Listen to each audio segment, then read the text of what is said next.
Review the 8 tools of influence, which is the art and science behind the art of persuasion. A little bit about me. I think most of you know me, but I'm Sherry Orrell, the founder and CEO of Next Level Catapult, and also a senior advisor at STS Capital. I'm a 4-time CEO. I've been a serial hired gun, and my last endeavor with Next Level Catapult was my first entree into true entrepreneurialism. But what I've always been passionate about is the people element of leadership, but a huge emphasis on sales and really empowering successful sales teams. And that's where I spent the first dozen years of my career and really honed what to do and a lot of what not to do. So this deck that you're about to see is a culmination of 30 plus years of experience and evolution and how to create the influence both internally and externally within our organizations. And while most people think of sales as being the main, if not somewhat incorrectly, the only entity in an organization that really influences, we all really have that opportunity and that obligation, no matter what role internally or externally we might have in an organization. So I might use sales a lot in the description through this deck, but keep in mind that it's all of these principles are very relevant no matter what seat you sit in at your organization. So first, let's talk about why influence matters in every role, right? So first of all, the ability to enjoy and lean into, as needed, enhanced communication. 70% of businesses 70% of business mistakes are attributed to poor communication, right? We've all experienced that. And ineffective communication impacts half of all workers and probably more. And conversely, effective communication boosts productivity by 25%. So these skills that we'll learn have a direct impact on both the top and the bottom line. It also allows for increased employment engagement. Employers that receive regular and daily feedback are 3 times more engaged, right? And then highly engaged employees show 21% greater profitability. This has been proven time and time again. And then when it comes to career advancement, 91% of employers rank influence as a critical element of career progression. And persuasive employees are 42% more likely to be seen as high potential, which means your leadership will invest more aggressively in you and your opportunities. And managers rank the ability to influence without the authority, right? Without somebody else saying that it was okay to do something, as one of the number one skill gaps that they're seeing currently in their businesses. So successful professionals really do utilize multiple proven tools. And when I say multiple, we'll review all 8. I find that most of us are comfortable and familiar with a couple of these, 2 or 3 that you'll find yourself nodding your head and saying, yeah, I do that all the time. But I urge you to look into the ones that we review that you don't really put into practice, that you don't understand how to put into practice in your own businesses, because this is going to give you more flexibility to stay relevant when you're trying to move someone along the path to make the decision that you're driving towards, right? So, and it allows you to really create alignment and drive the outcomes, regardless of your role in your company. And this chart really just shows when and where we have the opportunity or should want to influence. And it's in all different stages of the business, right? The obvious one is closing sales, right? But building trust, which usually comes before closing sales, but is involved in every role in any company. Differentiating different options, overcoming resistance and barriers and hesitations, maximizing the potential and the value proposition, creating win-win solutions, and even market expansion. So there are many opportunities and many more. This could go up to 20 or 25 of different ways that we could leverage influence in our daily habits. So I wanted to touch very quickly. Some of you may be familiar with Maslow's hierarchy of needs or Cialdini's theory of influence on the psychology of persuasion. But keep in mind as we go through this that, you know, at the end of the day, we have peers, we have colleagues, we have bosses, we have clients, we have external partners, but they're all humans. That's the normalizer, right? And at the basic level, we all have psychological needs, right? breathing, food, water. The next level brings us up to safety of body, security financially from an employment, resources, family, health, property. Then when we start to move higher up the chain, this is when we start to think about the tools of influence that we can subjectively lean into and lean out of depending on the situations, right?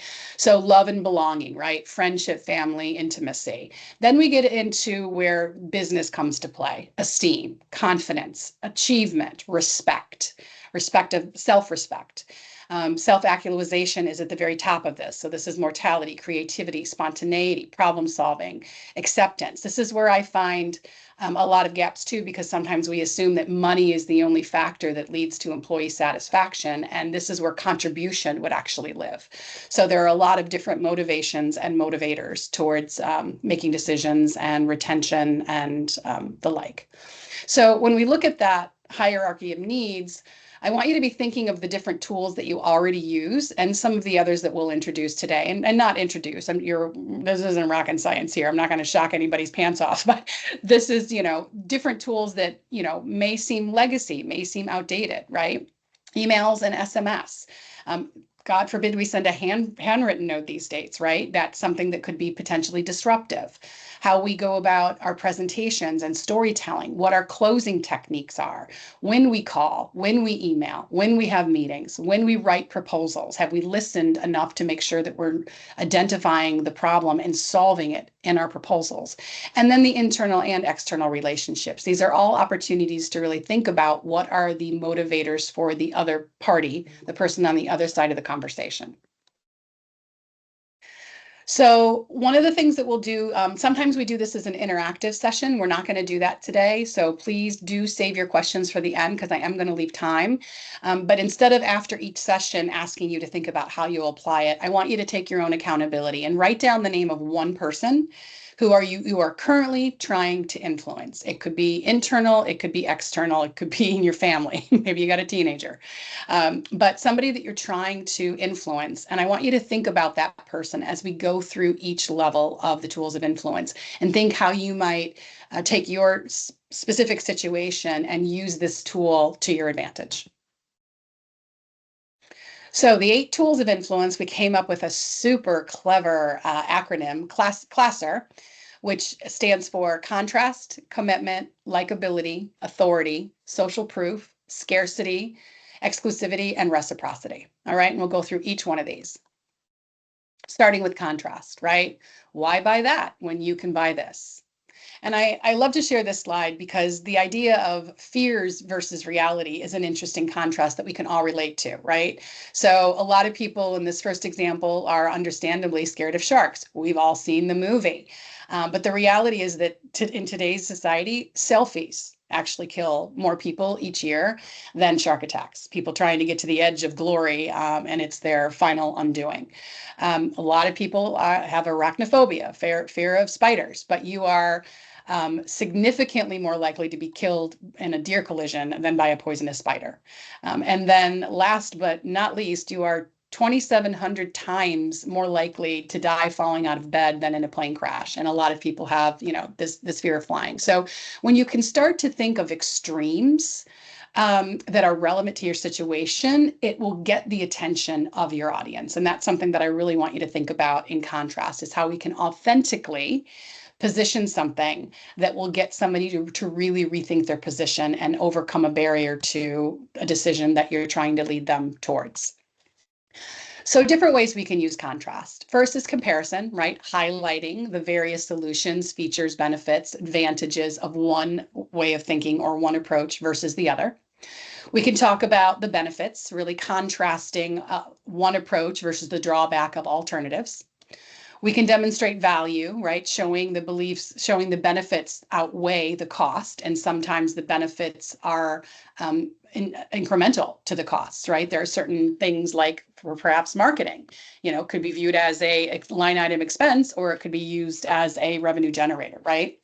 And then how you really visually present when there is an opportunity to do so, right? And sometimes we can create infographics that really show the side by side before and after. And anytime you can visually make a point, like I just did a little bit with the fear slide, it'll be a little bit more stickier, right?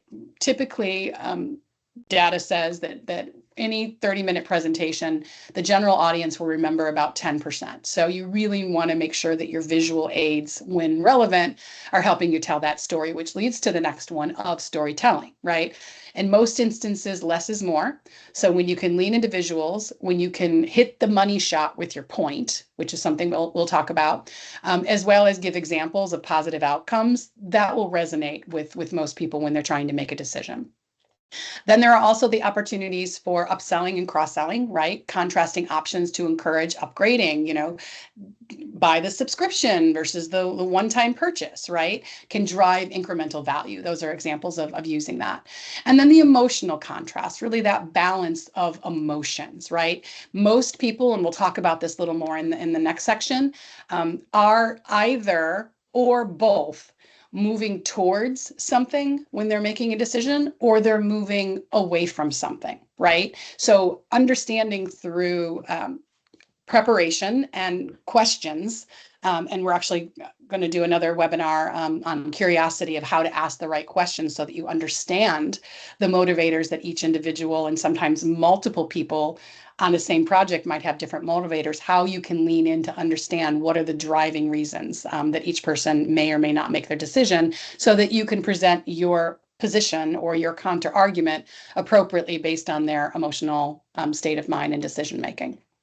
Okay, so to create contrast, you start with a level that is above generally what we actually want to commit. This is the essence of basic negotiation, right? Start a little bit higher and then come back and you can show savings. Same thing what we do in this example that I used of a subscription. It's $99 for a one-time purchase or $89 for a subscription, right? So you can see that we've come down, right? It captures the audience's attention because we have juxtaposed opposing ideas, pricing, or benefits.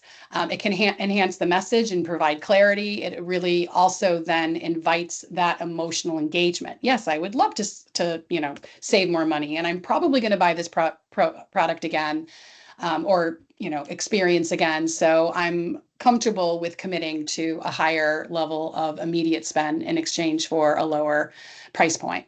It allows you to differentiate yourself and make your position or your product or your service more memorable, right? Because we are wired to notice differences, right? Not constant. So that's a whole nother explanation, but status quo becomes normal, right? And when something has now been normalized, the only way to get the human brain attention is to provide that contrast.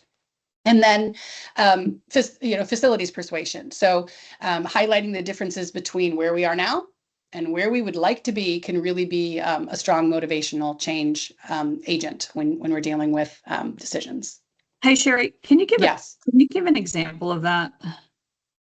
Oh, well, there, you're going to that. How we put that into practice. I think that's the last one, or overall? No, meaning just about creating contrast. I'm trying to understand that more in a different context. Yeah. So I mean, a couple of examples I get are price contrast, right? Yeah. Contrast could be, I'm thinking of your business, Terry. Contrast is having to visit the doctor versus being able to treat yourself, right? So there's an emotional reality of wanting and desiring more convenience, lower pricing, more security, more certainty. So any product or service that can provide those things that are generally desirable to people, you contrast whatever their current state is, and then use the appropriate relevant benefits and features that your product or service has that will drive them to that state. You guys do a beautiful job of this and this probably comes quite naturally to you because you guys really do a really great job with your products and services,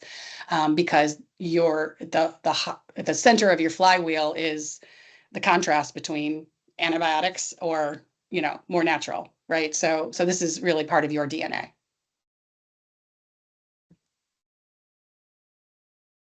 And here are a few more examples. So, presenting a proposal project, right? Here's the current state. Here are your inefficiencies. Here's what's not working. Here's what's broken. Here's what's expensive. Here's the proposed solution. More efficiency, savings, risk mitigation, maybe even sometimes recognition. So if you've brought a solution to the table, then that's an opportunity for you to get accolades and notice and, the things that come from that. Securing stakeholder buy-in, right? So highlighting the advantage of making maybe a timely decision, right? Seize the opportunities to avoid a price going up or avoid a penalty compared to the downsizes. And one of the things that, I encourage us all to think about is manufactured urgency, right? So, for example, we instituted a policy within one of my sales teams that put an automatic deadline on pricing, right? We didn't have anything internally motivating us to say pricing is, expires in 30 days, but having an artificially arbitrary date that the client is then aware of gives you leverage to go back and, bring this contrast in, right? So, hey, if you don't sign this contract by the end of the month, the pricing might go up 10%. So here's your contrast, right? So sales strategy isn't just the reality. Sometimes it's the manufactured opportunity to create the urgency and drive to decisions. So, and then negotiating resources, compare the outcomes of a full resource allocation, right? Achieving optimal results versus what might be a more limited element if we compromise and only go part of the way or only lean in halfway, then we might not optimize the outcome, right? So this can encourage somebody to really lean in a little bit deeper. Okay. So that was contrast. Next is commitment. So once we commit to a point, a view, or an action, we are more likely to remain consistent with it. And this is at the basis of human psychology, right? Once somebody has said no, super hard to get them to change their mind. And once somebody has said yes, it is much more likely to get them to lean in deeper. And we'll talk a little bit more about that. So this is an example. I love this case study. So a small community asked people in the neighborhood to participate in a safety initiative. So they divided the groups into two groups. The first group was asked to put a giant 10-foot sign on their lawn that asked everyone to drive carefully, right? Of course, that's a reasonable ask, but only 17% said yes, because it was a pretty large commitment. It was a 10-foot sign, okay? Group B was asked to place a small removable sticker in the window of their front door, asking neighbors to drive safe. Super easy ask, not intrusive. 90% said yes because it was a small commitment. A few months later, Group B was asked if they would place the 10-foot sign on their lawn. And because they wanted to stay consistent to their original commitment, 83% said yes. So this is a very interesting case study when it comes to sales, right? Because the opportunity to first identify what your target is moving towards and what they're moving away from, right, will allow you to position your first ask. The easiest way to get someone to agree with something is to show them that not doing it might be inconsistent with something that they already believe in and hold true, right? Why wouldn't you put this sign in your front window? Don't you care about kids? Of course I care about kids. Of course I'll put this sign out there.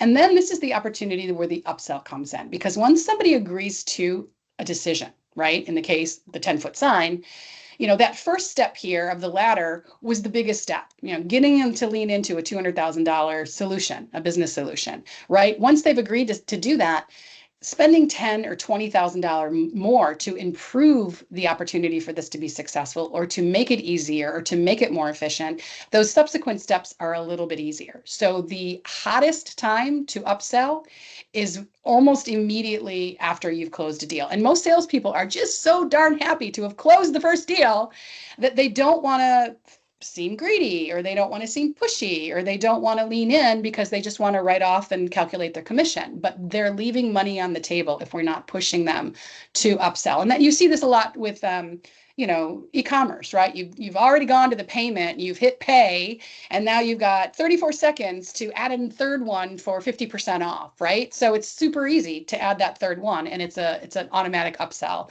In digital form, we should think about that in analog. The next one is likability. People buy from people they like. But the opposite of that is more true. people will not buy from people they don't like. So they probably will buy from people that they feel neutral about. But if you can get to the likability, you're at a competitive advantage. Couple reasons, right? Aspirational and relatability sells. I just had to swap out my images, by the way, because my previous images are so politically polarized now. I had to find two that probably weren't on the political spectrum. But, Simone Biles, the greatest of all time gymnast, Keanu Reeves, arguably, allegedly, one of the nicest people in Hollywood. So, we tend to gravitate towards people who we like and who are like us and who we might want to be like. So because of that, people prefer to say yes to people that we know and like. But building these types of relationships in a business setting obviously take time, and you need to be prepared to make that investment. No one's going to likely love you on the first time that they meet you, right? So simple things, particularly in a world of video, but even when, we're not on video, smile, right? It really goes a long way. It sounds super tactical, but is very important. And really prepare. I can't overemphasize enough of preparation. So prepare your questions in advance. Research everything that Google and ChatGPT could tell you without wasting their time and asking them basic questions. This could be as broad as what were their last stock reports, or what is their CEO said in the media, or what other news has come across. Where have they gone to school? What are their previous jobs? Research LinkedIn. There's a lot of information available so that you could come in super prepared and then listen. And this is something that I teach religiously, is this quote: to listen without the intention of responding. And I could give a whole webinar on that. But when you're truly listening, you are much better equipped to hear the need and meet it, right? And as far as I'm concerned, preparation means respect. So sometimes I'll tell people, hey, I spent a couple hours preparing for this meeting, and so I have some questions, right? As soon as somebody has said that to me, I know that I probably need to give them a little bit more consideration and be more present in the meeting. You want to be relatable with authentic common experiences to try to build that likability. Be careful, because this could go south and seem inauthentic quite quickly. Another common technique is the mirroring, right? Match the words, listen for their acronyms. I used to call on Procter & Gamble a lot, who was legendary for their acronyms, to the point where I created a 2-page cheat sheet. And when I would hear one, if I didn't know what it was, I would ask, because they like to change them.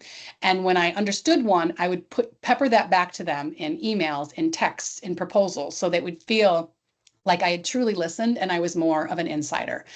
Match body language, match conversation pacing. If you could see somebody's, really kind of in a hurry, try to pick it up. Or maybe say, hey, listen, you seem like you're really stressed today. Should we reschedule this where you can, lean in more and you can actually get their full attention? Listen again here, right? When you're asking questions, let them talk.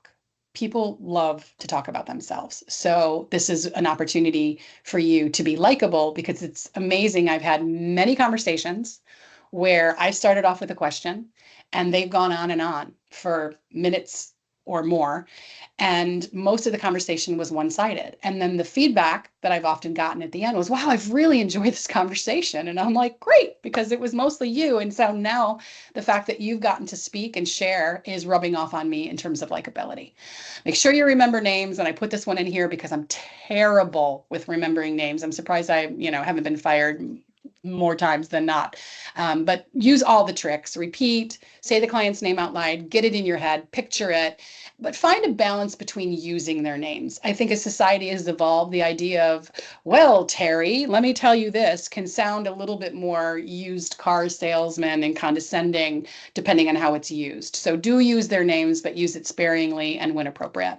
And then blend into the culture, right? People we find physically appealing through dress and scent and manner. And this is basics, but not only look professional, but blend into the environment. And I would always err on the side of respectfully overdressing rather than underdressing. So if it's a culture that, walking in jeans is not going to be cool, figure that out and don't walk in jeans. So you can also build a lasting impression by building rapport. I said, come prepared, do your homework, tell them that you did your homework in an authentic way. Be friendly, upbeat, energetic, even if you don't feel like it, fake it till it's real. Be generous but sincere with compliments. And a compliment I often give if I've looked at somebody's LinkedIn profile and I see that they've been somewhere previously that was an amazing place to work, or they went to school someplace awesome, I'll say, hey, I did my respectful preparation through online stalking, and I saw that you worked at P&G for 10 years. That must have been a phenomenal place to cut your teeth, right? How did that, work for you? What did you get out of that, right? It's a genuine compliment, and it will lead to the opportunity for them to feel like they can get to know you a little better. They'll feel important and appreciated, and understand what's in it for them. That's probably one of the key secrets to success, particularly within sales, but in anywhere for influence, is figuring out what success for them looks like. And then once you do, you can pepper that back to them, something as obvious like, okay, so this does this, and what this means to you is this. So you don't want to have to leave them guessing to figure out in their own heads why this means something to them. And this is what I call the money shot. If you're giving, for example, a PowerPoint presentation, every slide should have a money shot, right? So here's what the slide says, but what this means to you is this, right? So for me, this slide, the money shot is what's in it for them. Moving on, authority. We will do almost anything on the command of authority, and that's a very broad general statement. But people tend to respond to authority, which comes in today's modern recommendations, right? Like, what do you buy on Amazon? Well, you're going to buy the product that's very similar price point that has 2,000 4.5 stars versus the one that has 40, right? There's some safety in numbers. So authority can come from legitimate third-party authority, people, or trusted sources like Cleveland Clinic or Forbes, or, any, a website, Consumer Reports, right? That's also levels of authority. And this is another case study that I think is hilarious on this topic of doing anything on authority. So a security guard at a mall, right? Probably not the scariest person, walking around, but, they've got the uniform. They do exude some authority, and they demand some level of respect. And so there was a social project, experiment where they had someone dressed up as a security guard and would stand in the mall and there's a paper bag on the floor, and they would, stand on the other side and say, hey, can you please pick that up? All right. So 45% of the people who had zero authority by this security guard would just comply because it looked like somebody in authority had asked them to do that. Right. But the other half of them are like, why are you talking to me? But these are ways for us to get leverage and buy-in. Right. So sometimes, hey, I need to have this conversation with my senior manager, or you invite somebody at a higher level from an authority perspective to a call or into a conversation. Right. Leveraging third-party departments. So I'll need to lean into finance. I need to get legal or another department to weigh in on this. Press the topics and trends to support your recommendation, right? And even third-party things that are completely outside your organization. If there have been media articles or white papers or case studies, competitive case studies that mirror and recommend your approach, these can all be very useful tools for authority. So here's some examples, but you can be your own authority. We all have LinkedIn. We all have, whatever social media platforms we're most comfortable with, Facebook, Instagram, whatever. The number of people that are doing their own webinars, their own blogs, their own posts. This is an opportunity for you to be credible with your small circle of clients and colleagues, and expand that as you go. You don't need a ton of experience to start your own social following. So don't wait and lean on everybody else to do that. Do some of that for yourself as well. Okay, social proof. The idea that everybody's doing it, right? The epitome of FOMO, right? And I love this saying, nothing draws a crowd like a crowd. My husband and I were just traveling through Lower Manhattan about a week ago. It was early on a Saturday morning. And for some reason, some unmarked store had a line at 8 o'clock in the morning around the corner and down the street. And I almost asked him to stop because I wanted to go ask somebody, what are you all waiting in line for? I felt like I was really missing out on something, right? So, however you want to position the ease of decision, right? So when people think that they're the only one or the first one or one of the few, many people will hesitate. They'll let others go try something first, right? They'll wait until there's other successful case studies, right? So the idea of being able to leverage what you have already within your influencing sphere can help you drive some of that social proof. So this can come in a lot of different ways. It can come from referrals, right? Other clients, other customers that are having an amazing experience with you are often willing to say something positive. I also encourage you to do this, to ask for referrals and testimonials within the first 90 days of a new client, because they're probably still on a great high, right? So that's a great time to get a referral, as well as their testimonials.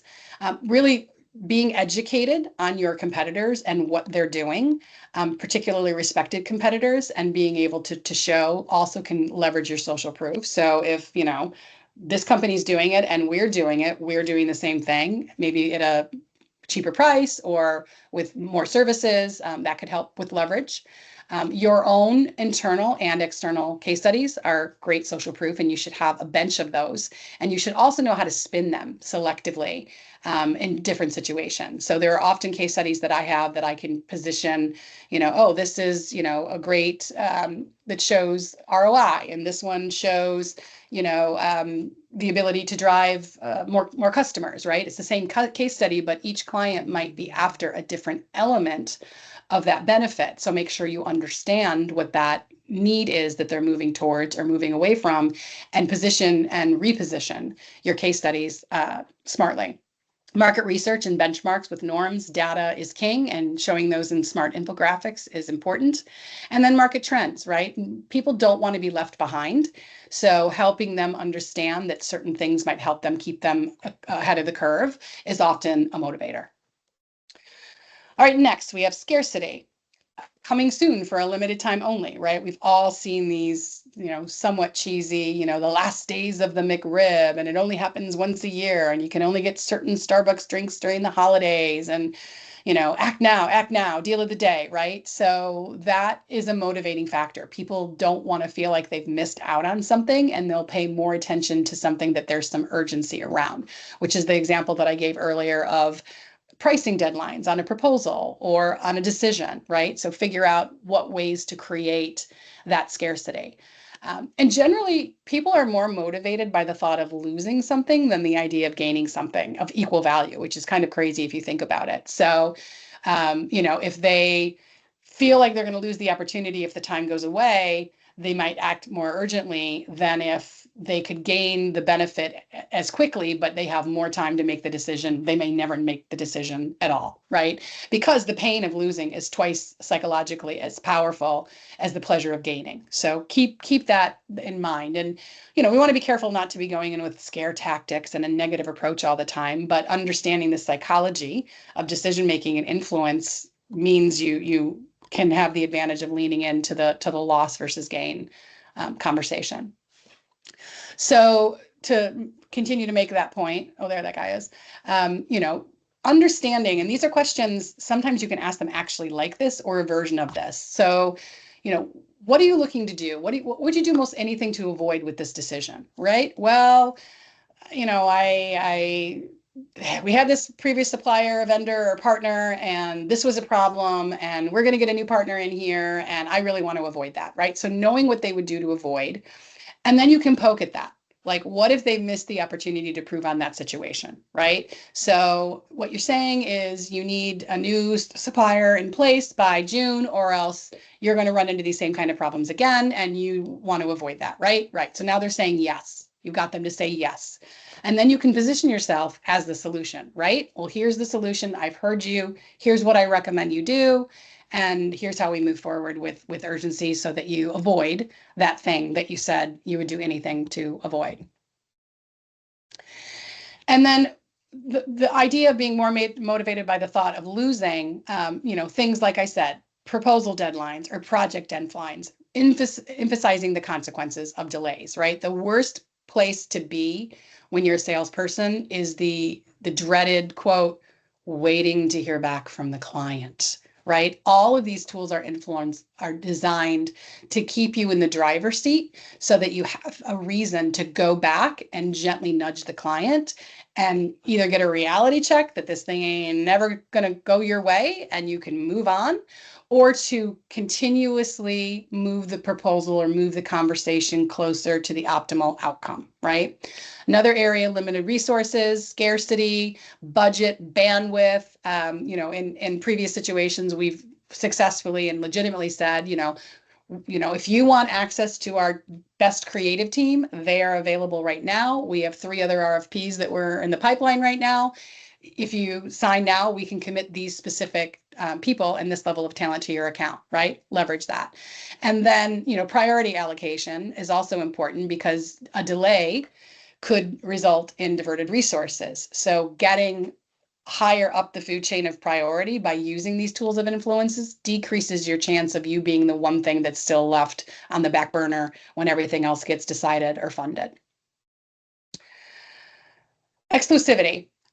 VIP access only, right? Many of us like to be invited, to be included, and to have the special opportunities, right? It makes people want something, right? The few, the proud, the Marines, Black Friday, only good today, bigger and better, right? So the idea that something's exclusive and we're part of that club or in the know is a lever that we could definitely pull. This is a case study from Australia, which I thought was really interesting. So there was a Herefords wanted to sell more cows, and they tested the idea of going to their client base and saying, hey, would you like to place your order? We currently have 10 truckloads available. How many would you like, right? So the typical number was 3, right? When offered that approach, out of the 10, we'll take 3, right? When they use the approach of explaining to their customers that there will be a shortage of Australian beef due to a drought, and it's beginning to affect the livestock, then that went to 7, right? Oh, okay. So I now have exclusive information that puts me in this club of advantage, and I'm going to act on it. When the information was shared that this is actually exclusive and it hasn't yet been communicated to the general public because it comes to us from exclusive sources at the Weather Bureau, that request went up to 21, right? Even when they were told there were 10 truckloads available, people wanted to anticipate and order ahead based on the ability of knowing information and wanting to react to that to their advantage. So how do we use exclusivity to drive desired outcomes? So first is internal collaboration, right? One idea, and this is for peer-to-peer, is maybe we offer a select number of team members early access to something, a product or service or a process. And we can position their position as, really integral to an initiative. You'll be, part of the early test group, and there's some accolades within that, right? Employee recognition.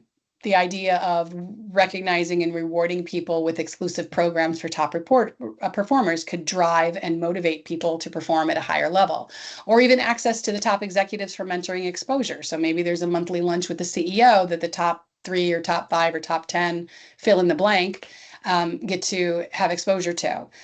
You could also invite them to participate in very high impact projects that are outside their area of expertise, but gives them exposure to senior management and helps their learning. And then with external partnerships, the ability to provide stakeholders with exclusive updates. So if there's early information or early indicators, new data, letting them know, even if it's a day apart, hey, we're sharing this with you first before any of our other customers, and you hit send, and then tomorrow you hit send with the rest of them. That makes people feel like they're part of this VIP group, and it fosters stronger relationships by really reinforcing the value proposition of your organization.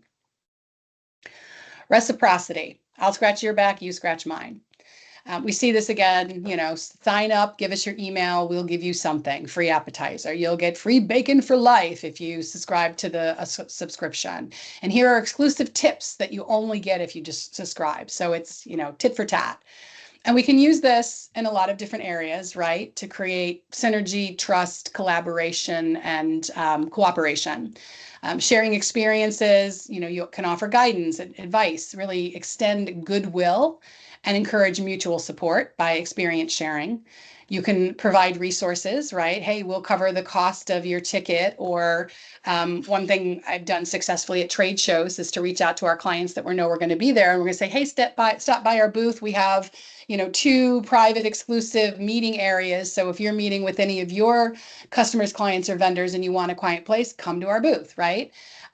Celebrating wins, acknowledging team contributions and public recognition, small tokens go a very long way. Volunteering to assist colleagues with challenging tasks might get you some reciprocity, and that could return itself to you later. Facilitating opportunities, maybe you're introducing colleagues to valuable connections within your network that can come back to you in a positive way as well. And organizing collaborative events. So maybe you host a cross-departmental meeting or workshop, and you get to selectively invite people that will benefit from that, and then maybe you'll be considered for future opportunities down the road. So that, I know, went fast.